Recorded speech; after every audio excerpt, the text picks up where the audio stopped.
Good day. We're back with another episode of Shhh We're Conversation. I'm here with Rehana and I want to discuss a topic that has been quite prevalent in history and current times, which is apartheid spatial planning. Rehana, could you give us more insight into your thoughts around how communities were segregated in South Africa? Thanks, Adil. So I think the thing about apartheid spatial planning is that it did not end on the 27th of April 1994. What apartheid did was to concretize segregation in space. And I think it became very real for me this week. We were traveling to a funeral of a family member in Lenasia. Lenasia, of course, is the apartheid group area that I grew up in and spent the first 25 years of my life in. And just seeing the traffic flows out of the deep south of Johannesburg to areas of supposed economic opportunity, and feeling that the length of that trip, right? And being reminded in that moment that this was a commute that my father certainly did for big parts of his life, and that many residents of group areas, deep, far-flung group areas, continue to contend with. And noting the impact. So another conversation that happened this week was with two young gentlemen from Rudipoort House and Home store who came to assemble some patio furniture at Barefoot Space. And one of them reflected on the fact that he was, his name is Seppo, and he was in the logistics sector, but he's literally was saying, because he was working on the East Rand and he lives in Brown Fisherville, and he was saying, I was working for transport. And I think we have underestimated the extent to which apartheid spatial planning mitigates against people's opportunity and access, and then apartheid spatial planning with a poor public transport system means that people's ability to access opportunity is severely hampered. And of course, there's been a recent court case in relation to City of Cape Town, and the mayor of the City of Cape Town kind of dismissing the impact of apartheid spatial planning. And I think, Adil, what I was reminded of this week is that if you have not been subjected to apartheid spatial planning, if you've not lived in a group area, if you're not the one whose household expenditure is deeply impacted by not just the cost of your commute, but the time it takes you, time taken away from family, from raising children, from doing the things you love. It's a very difficult concept to understand if you've not lived through it. For sure. How can the current government address some of these issues? I know there are things like bus rapid transit systems that could make people's lives easier to commute to certain places that might not be within their reach. Could you give us more insight into that?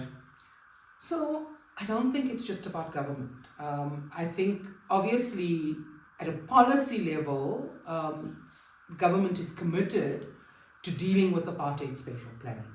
But at a practical level, that's not what's happened. And this is very much a factor of property values, property prices, of resistance to change by neighborhoods and residents. I mean, one of the responses that has been put in is the issue of densification. So for a public transport system to be feasible, you have to have the requisite densities of people who utilize it, right? And it's not just one mode of transport. I mean, you're referencing a particular mode of transport. What's required is an integrated mobility system, but more importantly, it's also about land use. So the funeral we attended was a reminder, because the lady Auntie Sakina, who had passed away, My first memories of them was when they lived on 14th Street in Fitas. Now, the thing about 14th Street Fitas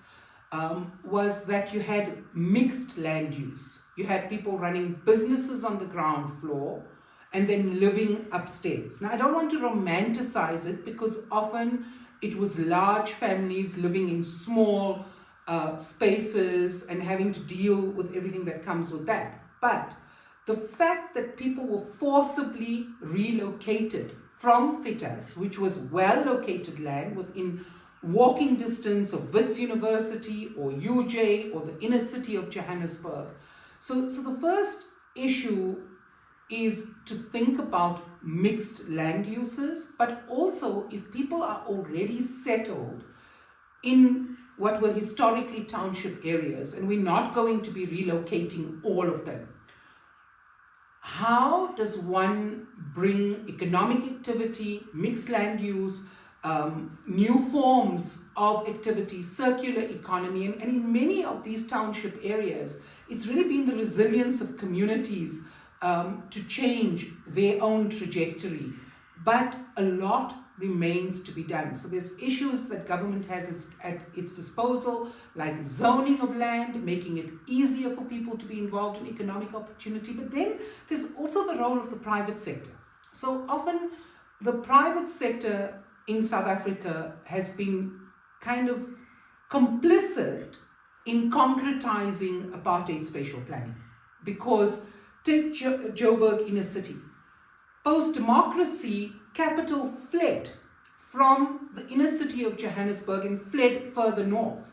That means that for people who live in areas like Lenasia, what was a 30-kilometer commuting distance for a daily basis is now up to 40, 45, because you've now got Midrand and Sandton and Rosebank. And so capital has been complicit in this. Affordability of land to densify is also a challenge. So I think it's really about being aware of what apartheid spatial planning did and to be quite deliberate, not just in built environment, but also in the psyche of people who lived in these areas, who were made to feel by the apartheid system as lesser than. Their self-identity was dealt with.